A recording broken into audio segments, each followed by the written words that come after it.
Hello everyone, Diwali special आज एक मिठाई रेसिपी आपके साथ हम शेयर करने वाली हूँ।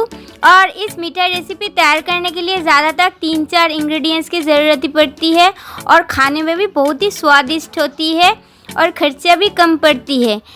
तो आज हमने आपके लिए दिवाली स्पेशल मूंग दाल की संदेश रेसिपी शेयर करने वाली हूँ। तो इस रेसिपी बच्चों से लेकर तक बड़ों सबको बहुत ही पसंद आएगा, हम उम्मीद करती हूँ। रेसिपी शुरू करने से पहले एक छोटी सी रिक्वेस्ट है, अगर मेरी रेसिपी आपको पूरी वीडियो देखने के बाद पसंद आएगा तो प्लीज़ मेरे चैनल को सब्सक्राइब कीजिए और वीडियो पे एक लाइक कर दीजिए। तो ये अम्मी मज़ेदार मूंग दाल संदेश की रेसिपी चलिए अब शुरू करती हूँ। रेसिपी शुरू करने से पहले आपको दिखा रही हूँ, हमने इस जगह पे इस रेसिपी की जो मेन इंग्रेडिएंट है मूंग दाल, तो हमने इस जगह पे मूंग दाल लिया है 400 ग्राम के करीब। उसको हमने अच्छी तरह से धो करके 3 से 4 घंटे तक गर्म पानी पे भिगो के रखा था। तो देख लीजिए दाल अच्छी तरह से नरम हो चुकी है। इस पानी को हम अब हटा लेंगे और पानी हटा लेने के बाद हमने इसको भून लेंगे। तो अब हमने गैस ओवन को ऑन करके कढ़ाई भी चढ़ाएंगे और रेसिपी को हमने तैयार करने के लिए घी इस्तेमाल करूँगी, क्योंकि इस रेसिपी पे घी इस्तेमाल करने में रेसिपी बहुत ही बढ़िया बनती है। कढ़ाई को अच्छी तरह से गर्म करने के बाद हमने इसमें घी डाल रही हूँ। देख लीजिए हमने इस जगह पे पहले 50 ml के करीब घी डाला है। घी अच्छी तरह से मेल्ट होने के बाद हमने इसमें 3 टेबलस्पून की करीब बेसन इस्तेमाल कर रही हूँ और चना वाला बेसन हमने इस्तेमाल कर रही हूँ। इस रेसिपी पे चना वाला बेसन इस्तेमाल करने में रेसिपी बहुत ही बढ़िया बनती है। तो अब हमने इसको घी के साथ अच्छी तरह से भून लेंगे। 2 से 3 मिनट तक मीडियम टू हाई फ्लेम पर इसको भून लेंगे और बेसन की जो कच्चापन है वो चला जाने के बाद हमने भिगले हुआ मूंग दाल को दे रही हूँ कढ़ाई में एक एक करके। और गैस की फ्लेम को हमने इस टाइम पे मीडियम पे करके हमने इस प्रोसेस को कर रही हूँ, नहीं तो नीचे से जल जाने का चांसेस है। और हमने इस प्रोसेस को 2-3 बार करके करूँगी। एक बार मूंग दाल को ऐड करने में प्रॉब्लम हो सकती है, इसमें क्या होगा सब कुछ अच्छी तरह से मिक्स नहीं होगा। तो देख लीजिए उस भिगो के रखा मूंग दाल को 2-3 बार करके हमने ऐड करते रहेंगे और सब दाल को एक साथ ऐड करने के बाद हमने इसको गैस की फ्लेम को मीडियम टू हाई पे रखकर अच्छी तरह से भून लेंगे। और इस तरीका में इस रेसिपी को तैयार करने में रेसिपी बहुत ही स्वादिष्ट बनती है। तो देख लीजिए हमने अच्छी तरह से मूंग दाल को घी के साथ मिक्स कर रही हूँ और कुछ टाइम इसको इस तरीका में मिक्स करने के बाद बीच में हमने फिर भी घी ऐड कर रही हूँ। हमने इस जगह पे फिर भी 15 to 20 ml के करीब घी इस्तेमाल किया है। घी ऐड करने के बाद हमने गैस की फ्लेम को मीडियम पे करके हमने इसको फिर भी मिक्स कर रही हूँ और घी की क्वांटिटी को थोड़ी सी ज़्यादा हिसाब से ऐड करने में रेसिपी बहुत ही स्वादिष्ट होती है। अब हमने गैस फ्लेम को बंद करके उस भुने हुए मूंग दाल को एक थाली के ऊपर डाल रही हूँ, देख लीजिए। और इसको अच्छी तरह से ठंडा करने के बाद मिक्सी जार पे देकर हमने इसको फाइन डास्ट हिसाब से रेडी कर लेंगे। अब हमने फिर गैस ओवन पर आ गई हूँ और कढ़ाई में 500 ml के करीब लिक्विड मिल्क इस्तेमाल किया है। दूध को थोड़ा सा गर्म करना चाहिए, ज़्यादा गर्म करने की ज़रूरत भी नहीं है। दूध थोड़ा सा गर्म होने के बाद हमने इसमें 150 ग्राम के करीब मिल्क पाउडर इस्तेमाल कर रही हूँ। और मिल्क पाउडर इस तरीका में दूध पे डालने में दूध के साथ अच्छी तरह से मेल्ट हो जाती है और दूध ज़्यादा गर्म करके मिल्क पाउडर डालने में मिक्स करने में प्रॉब्लम हो सकती है और मिल्क पाउडर गुठली भी हो सकती है। तो देख लीजिए हमने थोड़ा सा गर्म करके दूध के साथ मिल्क पाउडर को अच्छी तरह से मिक्स कर रही हूँ। और इस टाइम पे गैस की फ्लेम को लो टू मीडियम पे है। लो टू मीडियम फ्लेम पर हमने सब कुछ को अच्छी तरह से मिला दिया है और अब हमने दूध पे अच्छी तरह से उबाल आने के लिए वेट करेंगे। और देख लीजिए गैस की फ्लेम को हाई पे करके हमने इसको चलाते रहेंगे और इस तरीके में हमने इसको 10 से 15 मिनट चला लिया है।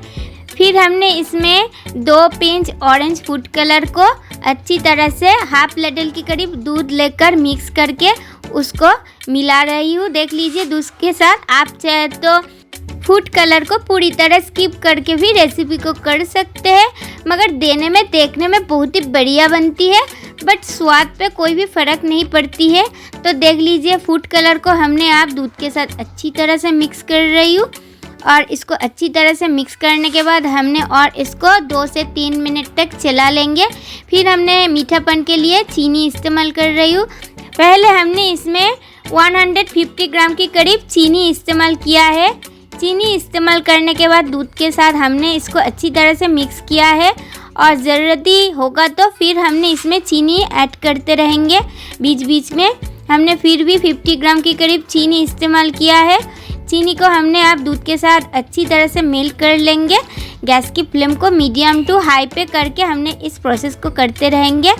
चीनी मेल्ट होने के बाद दूध थोड़ी सी पतली हो जाएगी, तो इसीलिए थोड़ी सी पकाना पड़ेगा। फिर हमने इसमें 50 ग्राम के करीब चीनी इस्तेमाल किया है। तो हमने इस रेसिपी के लिए पूरी तरह 250 ग्राम के करीब चीनी इस्तेमाल किया है। और मीठापन आपको इससे ज़्यादा पसंद है तो इसे ज़्यादा क्वांटिटी पे चीनी इस्तेमाल कर सकते। चीनी अच्छी तरह से मेल्ट हो जाने के बाद हमने इसमें 1.5 टेबलस्पून की करीब इलायची पाउडर इस्तेमाल किया है। इलायची पाउडर की फ्लेवर पे इस मूंग दाल की संदेश रेसिपी बहुत ही बढ़िया बनती है। तो सब कुछ अच्छी तरह से मिक्स हो जाने के बाद हमने उस मूंग दाल की जो फाइन पाउडर को रेडी किया था उसको एक एक करके दे रही हूँ, और उसको हमने एक बार पे नहीं दूंगी, 2-3 बार करके ऐड करते रहेंगे। इसमें क्या होगा, मिक्स करने में कोई भी प्रॉब्लम नहीं होगा। तो देख लीजिए हमने पहले एक बार ऐड किया है, फिर दूसरी टाइम पे फिर ऐड कर रही हूँ उस मूंग दाल की जो फाइन पाउडर को रेडी किया था फ्राई करके। तो इसको हमने अब अच्छी तरह से मिक्स करते रहेंगे और गैस की फ्लेम को पूरी तरह लो पे कर देंगे। और इस तरीका में हमने इसको 1 से 2 मिनट तक मिक्स करने के बाद रेसिपी पूरी तरह रेडी होने के लिए तैयार हो जाएगा। तो देख लीजिए इस स्टेज पर हमने गैस फ्लेम को बंद कर दूंगी। गैस फ्लेम को बंद करके हमने इसमें फिर भी घी इस्तेमाल कर रही हूँ। हमने फिर भी 30 ml के करीब घी इस्तेमाल कर रही हूँ। टोटली हमने इस रेसिपी के लिए 100 ml के करीब घी इस्तेमाल किया था। और घी को ज़्यादा करके डालने में इस मूंग दाल की संदेश रेसिपी बहुत ही बढ़िया बनती है। तो घी को हमने अच्छी तरह से इस डो के साथ मिक्स कर रही हूँ, और इसको मिक्स करने के बाद हमने इसको एक ट्रे में डाल देंगे। तो देख लीजिए हमने इसको अच्छी तरह से ठंडा कर रही हूँ पहले सब कुछ के साथ मिक्स करने के लिए, और ठंडा करके हमने इसको एक प्लेट के ऊपर डाल रही हूँ। और डाल देने के बाद हमने इसको फैला लेंगे अच्छी तरह से। इसको अच्छी तरह से फैला लेने के बाद हमने इसमें और एक चीज़ भी लगाऊंगी। उसमें क्या होगा, इस संदेश रेसिपी देखने में बहुत ही बढ़िया लगती है और कोई भी मिठाई रेसिपी पे उसको देने में बहुत ही अच्छा लगती है। तो दिवाली स्पेशल इस स्वीट रेसिपी पे हमने सिल्वर वर्क दे रही हूँ। आप चाहे तो इसको स्किप भी कर सकते हैं अगर आपको पसंद नहीं है तो। इसको देने के बाद हमने इसको फ्रीज पे रख देंगे 4 से 5 घंटा के लिए। इसमें क्या होगा, ये चीज़ अच्छी तरह से सेट हो जाएगा, और जब हमने इसको चाकू के साथ कट लेंगे तब बहुत ही अच्छी तरह से कटने में कोई भी दिक्कत नहीं होगा। तो देख लीजिए फ्रीजर से निकल के हमने इसको कट रही हूँ। आप चाहे तो स्केल लेकर भी इक्वल शेप पे कट सकते हैं। हमने सिर्फ चाकू लेकर इसको कट रही हूँ। तो देख लीजिए इसको कट लेने के बाद हमने इसको स्क्वायर शेप पे कटूँगी। तो देख लिया ना, दिवाली स्पेशल इस मूंग दाल की संदेश रेसिपी कितनी आसानी से घर पे 3-4 इंग्रेडिएंट्स के साथ तैयार होती है।